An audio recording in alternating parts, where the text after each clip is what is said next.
চিংড়ি মাছ রান্না করব একটু অন্যরকম করে।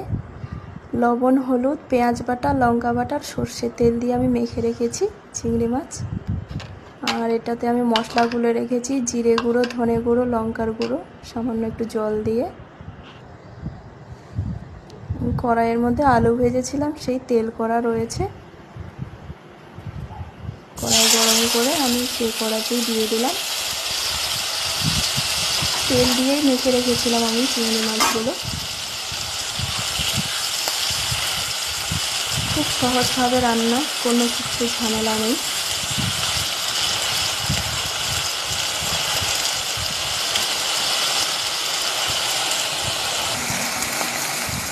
পেঁয়াজ বাটা, লঙ্কা বাটাটা যেহেতু দিয়েছিলাম, মেখে রেখেছিলাম, এটা একটু ভেজে নেব ভালো করে।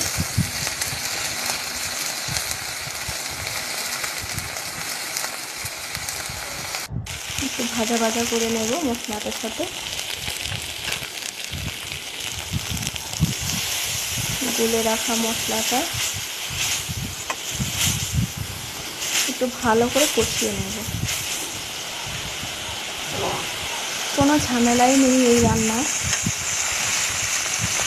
একটুখানি মিট মশলা, একটু চিনি ছড়িয়ে দেব।